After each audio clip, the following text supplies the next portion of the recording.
Halo, bertemu kembali dengan saya Leon di ruang belajar matematika. Nah, kali ini kita akan bahas matematika wajib kelas 12 SMA dengan topik jarak titik terhadap garis di ruang dimensi 3. Anda perhatikan materi berikut ini sebagai pengantar sebagian dari lapangan sepak bola. Saya rasa kita sering melihat ini, ada beberapa bagian, ada garis gawang ya, ada garis gawang, ada titik penalti. Nah, ada daerah penalti. Nah, sering sekali kita mendengar ada tendangan penalti. Ada juga memakai istilah tendangan 12 pas.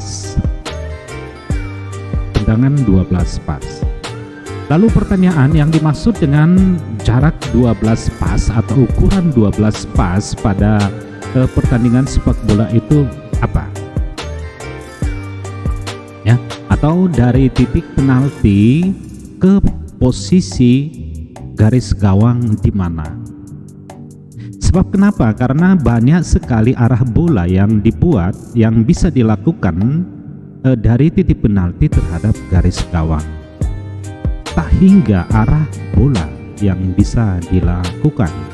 Boleh di sini atau di sini, atau juga boleh di sini juga boleh, dan banyak sekali. Intinya tak hingga arah bola yang dapat dilakukan oleh seorang penendang penalti.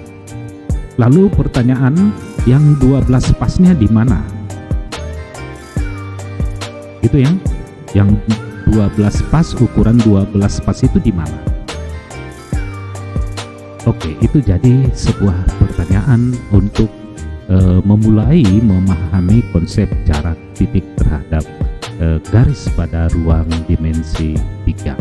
Baik, kita lanjut memulai memahami konsep jarak titik terhadap garis di ruang dimensi 3. Anda perhatikan gambar berikut ini.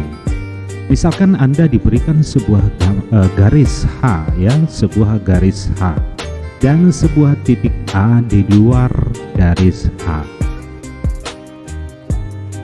Nah, sekarang Anda diminta untuk menentukan jarak titik A terhadap garis H. Ini mirip dengan yang kita bicarakan pada pertandingan sepak bola tadi.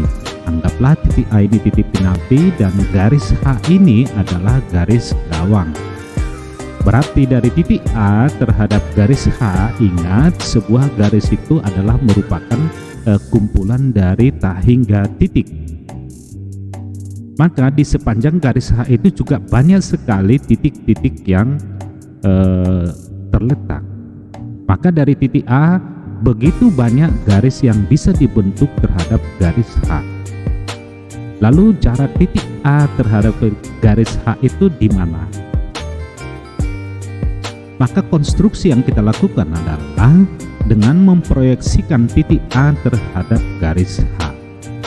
Misalkan proyeksi titik A pada garis H adalah titik B, maka ruas garis AB atau ruas proyeksi AB, ingat sifat-sifat proyeksi, maka AB itu harus tegak lurus dengan H atau garis H.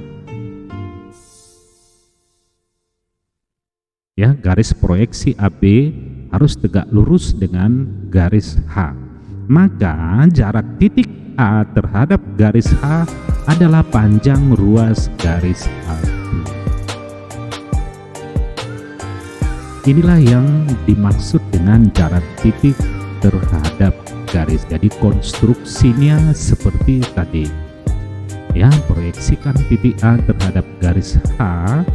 Misalnya titik B hasil proyeksi A, maka ruas garis AB atau ruas garis proyeksinya merupakan jarak titik A terhadap B. Nah, secara matematika didefinisikan bahwa jarak titik ke garis adalah panjang ruas garis terpendek dan tegak lurus. Nah, ini kata kunci, terpendek dan tegak lurus, yang menghubungkan suatu titik di luar garis dengan garis tersebut. Ini definisi secara matematikanya ya. Konstruksinya tadi sudah kita pelajari. Ini saja yang Anda kuasai dan pahami tentang jarak titik ke garis pada ruang dimensi 3. Baik, kita coba satu contoh berikut ini untuk lebih mudah mengerti atau cara menggunakan konsep jarak titik terhadap garis yang sudah kita bicarakan tadi. Nah, misalkan ini ada sebuah kubus dengan panjang rusuk 2/2 cm. Lalu ditanya berapa jarak titik A dengan ruas garis CE atau diagonal ruang kubus tersebut. Biasakan dalam memecahkan soal cerita dalam matematika itu biasakan menerjemahkan ke dalam bahasa matematika. Dalam hal ini usahakan untuk membuat sketsa bangun kubus ABCD EFGH supaya lebih mudah dimengerti. Ini sudah saya sediakan lengkap ya, sudah disediakan bentuk gambarnya. Nah, ini anggap belum ada. Jadi yang pertama kita lakukan itu menggambar kubus, lalu langkah-langkah penyelesaian. Tentu langkah yang pertama kita lakukan adalah menggambar diagonal ruang CE atau ruas garis CE. Lalu langkah kedua adalah membuat garis tegak lurus, atau seperti tadi konsepnya, karena yang kita cari jarak titik A terhadap ruas garis CE, maka A kita proyeksikan terhadap garis CE. Ingat, garis proyeksinya harus tegak lurus, maka AK harus tegak lurus dengan CE. Anda boleh perhatikan gambarnya. Nah, sekarang untuk menghitung ruas garis AK sangat mudah. Maka kita gunakan segitiga siku-siku ACE. Gunakan segitiga siku-siku ACE untuk dapatkan AK. Maka dengan menggunakan, ini banyak cara untuk mendapatkannya ya. Salah satu yang paling mudah adalah dengan menggunakan kesamaan luas segitiga. Artinya bahwa luas segitiga AC ini dapat kita pandang dengan dua cara atau lebih dari dua cara ya. Pertama, dengan membuat misalnya alasnya AC, tingginya AE, atau boleh kamu buat alasnya AE, tingginya AC, boleh ya. Boleh juga kita buat alasnya CE, tingginya AK. Toh hasilnya akan sama. Maka cara ini disebut sebagai kesamaan luas segitiga. Oke, sekarang kita pakai kesamaan luas segitiga. Berarti CE kali AK ya, itu sama saja dengan AC kali AE, atau AC kali AE sama dengan CE kali AK. Sebenarnya menghitung luas segitiga itu setengah alas kali tinggi ya, karena di ruas kiri dan kanan itu juga sama-sama memiliki setengah.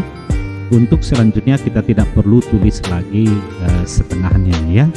Baik, kita dapat AC. Nah, ini sudah kita pelajari kemarin unsur-unsur kubus bahwa AC adalah diagonal sisi A akar 2. Dalam hal ini A-nya adalah 2 akar 2. Berarti 2 akar 2 kali akar 2 sama dengan 4. AE-nya sama rusuk kubus 2 akar 2. CE diperoleh dengan menggunakan rumus diagonal ruang kubus A akar 3. Ya, A-nya 2 akar 2 dikali akar 3 berarti 2 akar 6. Maka dengan menyederhanakan bentuk persamaan ini diperoleh AK sama dengan 4/3 akar 3 ya. Akar 2 dibagi akar 6 itu sama dengan akar 1/3 ya. Akar 1/3 disederhanakan atau dirasionalkan, maka diperoleh AK 4 akar 3. Oke, contoh yang kedua. Masih bangun kubus dengan panjang rusuk 2 akar 2 cm, lalu ditanyakan jarak titik A dengan ruas garis CF. Lagi-lagi biasakan untuk membuat sketsa bangunnya dulu ya, buat sketsa bangunnya. Lalu langkah berikutnya tentu adalah menggambar ruas garis CF. Dalam gambar ini ternyata CF itu adalah diagonal sisi bidang kubus ya, diagonal sisi CF. Itu pertama kita buat. Lalu berikutnya proyeksikan titik A terhadap garis CF. Tentu garis proyeksinya tegak lurus dengan CF. Itu akan berpotongan dengan diagonal bidang BG ya. Jadi CF itu akan berpotongan dengan BG. Misalkan titik potongnya B. Misalkan titik potong B. Nah, dengan memperhatikan segitiga ini, ACF ternyata adalah segitiga sama sisi. AC diagonal sisi, CF-nya juga diagonal sisi, AF juga diagonal sisi. Jadi sebenarnya tugas kita adalah menghitung tinggi dari segitiga sama sisi ini, yaitu jarak titik A terhadap CF.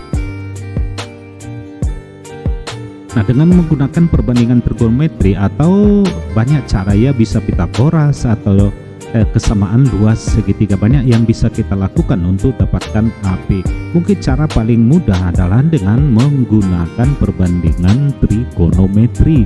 Karena ACF segitiga sama sisi, tentu semua ketiga sudutnya adalah sama 60 derajat. Jadi dengan memandang segitiga siku-siku ACP, maka diperoleh perbandingan trigonometri sinus untuk dapatkan ruas garis AP. Maka sinus 60 itu sama dengan AP depan dan hipotenusanya AC. AP yang kita cari, AC-nya sudah dapat.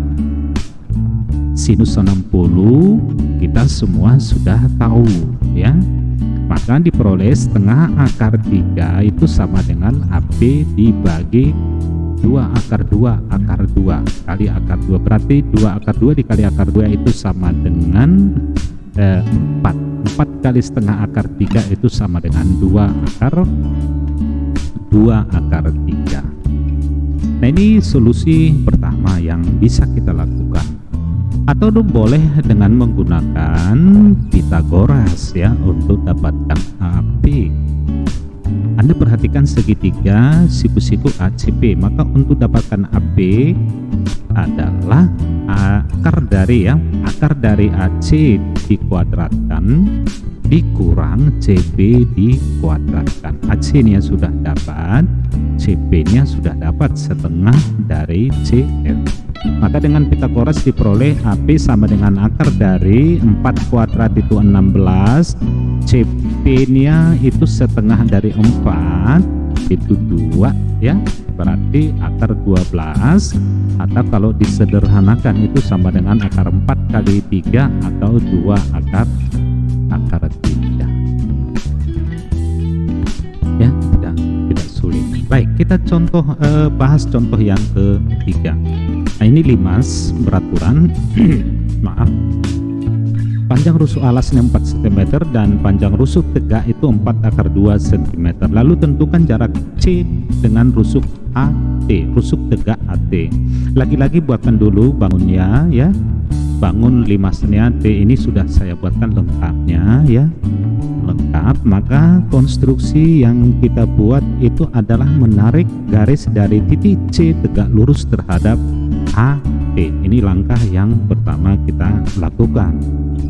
Nah, untuk dapatkan CP kita perlu perhatikan dulu segitiga ACD, karena semua titik A, C, D, dan P ini ada di bidang diagonal 5 ACD. Nah, karena rusuk alasnya 4 cm, tentu AC diagonal sisi alasnya adalah 4/2. AT dan CT itu sama-sama rusuk tegak, itu sama dengan 4/2. Ternyata ACT ini adalah segitiga sama sisi. Berarti jarak titik C ke AT itu sesungguhnya adalah garis tinggi segitiga ACT. Dalam gambar tampak bahwa P itu tidak berada di tengah-tengah AT ya, faktanya itu harusnya itu di tengah-tengah AD, karena dia adalah garis tinggi segitiga sama sisi ACD. Maka dengan menggunakan kesamaan luas segitiga diperoleh CB. Jadi luas segitiga ACD dapat kita pandang dengan dua cara, dengan menggunakan setengah alas kali tinggi setengah AC kali TK, atau boleh dengan setengah alas AT dan tingginya CB, gitu ya. Iya. Oke, nah sekarang kita buat AT misalnya alas, berarti tingginya CB, alasnya AC, tingginya TK, hasilnya tentu sama. AT ini sudah dikasih tahu dalam soal itu 4/2. CP ini yang kita cari, AC nya diagonal sisi alas 4/2, TK dengan menggunakan Pitagoras ya, boleh kamu gunakan segitiga ATK, berarti TK itu akar dari AT dikuadratkan dikurangi AK dikuadratkan, maka nanti diperoleh TK itu 2/6. silahkan dicari. Maka dari persamaan ini tentu 4/2 di ruas kiri dan kanan itu coret saja, maka diperoleh CP sama dengan 2/6. Mudah bukan? Oke, nah solusi kedua tadi kita sudah jelaskan bahwa segitiga ACT adalah segitiga sama sisi. Tentu sudut TAC itu 60, TCA nya juga 60, ATC nya juga 60. Kalau Anda mau memakai segitiga CPT boleh, segitiga siku-siku ACP juga boleh ya. Maka kalau misalkan kita pakai segitiga siku-siku ACP dengan menggunakan perbandingan trigonometri sinus ya, untuk dapatkan CP kita pakai perbandingan trigonometri sinus atau kosinus juga boleh ya, boleh. Tangin juga boleh. Terserah kamu mana yang paling mudah. Misalkan saya pakai sinus, berarti depan per hipotenusa, berarti CP sinus 60, sinus TAC ya, sudut TAC itu 60, berarti sinus 60 itu sama dengan depannya CP, hipotenusanya AC, berarti setengah akar 3 sama dengan CP per AC, AC nya 4/2 ya. Dengan mengalihkan kiri dan kanan 4/2 maka diperoleh CP sama dengan 2/6. Tidak sulit. Oke, nah satu lagi sebagai latihan kita ya. Ayo kita coba soal nomor 4 berikut. Ini masih limas dengan panjang alas 4 dan rusuk tegaknya 4/2. Ini tidak masalah ukuran ini ya, enggak masalah mau berapapun, yang penting sudah paham betul bagaimana cara menentukan jarak titik dengan garis pada ruang dimensi 3. Baik, tentukan jarak K dengan rusuk tegak CT. Nah ini apa maksudnya, kita lihat dulu dalam soal. Oh ya, ternyata K adalah perpotongan diagonal bidang alas BD dan AC, sehingga TK itu adalah garis tinggi limas, Nah sekarang diminta jarak titik K terhadap rusuk cegat CT, ya, K terhadap rusuk cegat CT. Nah langkah yang kita lakukan tentu memproyeksikan titik K terhadap CT. Ingat tegak lurus, lalu dengan mudah dapat kita hitung KL, gitu ya, dengan menggunakan kesamaan luas segitiga, ya. Dengan menggunakan kesamaan luas segitiga, kita pandang segitiga siku-siku TKC. Ini solusi pertama yang bisa kita lakukan, memandang segitiga siku-siku TCK. Maka luasnya dapat dihitung dengan setengah alas CK kali KT kalau kita buat alasnya CK, atau boleh juga dengan setengah alas CT tingginya KL. Pasti dapat nilai KL nya, ya. Oke, kita coba. Misalnya kan CT, ya, CT kita jadikan alas, maka tingginya KL. Sama saja, CK alas berarti tingginya TK. CT nya sudah diperoleh 4/2, KL ini kita cari, CK nya setengah dari CA diagonal sisi alas, itu berarti 2/2. TK nya dapat dihitung dengan menggunakan Pitagoras, ya, akar dari DC kuadrat dikurang CK kuadrat, nanti diperoleh 2/6. Maka dengan menyederhanakan bentuk ini, maka KL diperoleh akar 6, ya, akar 6. Nah, atau dengan cara lain, ya, karena ini kebetulan sekali TAC itu adalah segitiga sama sisi, tentu sudut C itu, sudut TCK atau TCA itu 60 derajat. Maka dengan menggunakan perbandingan trigonometri untuk segitiga siku-siku CKL, ya, segitiga siku-siku CKL, maka diperoleh KL. Perbandingan yang paling mudah itu dengan menggunakan perbandingan sinus, ya. Sinus C atau sinus 60 derajat, depannya KL, hipotenusanya CK. Berarti setengah akar 3 itu sama dengan KL dibagi AC. AC itu setengah dari 4/2, 2/2. Sinus 60 setengah akar 3, ya, sama-sama kalikan 2/2, maka diperoleh KL sama dengan akar 6. Nah, dengan memperhatikan contoh soal 1, 2, 3, ya, ini baru 2 bangun, ya, yang kita bahas, bangun kubus dan limas. Tapi prinsipnya akan sama kalau digunakan pada bangun-bangun lain, misalnya balok, prisma, dan lain sebagainya. Intinya Anda kuasai tentang konsep titik terhadap garis. Oke, terima kasih. Sampai bertemu kembali di ruang belajar matematika bersama saya, Leon. Tunggu video-video materi selanjutnya. Jangan lupa like dan subscribe dan juga share supaya semakin banyak yang cinta matematika. Sampai bertemu kembali.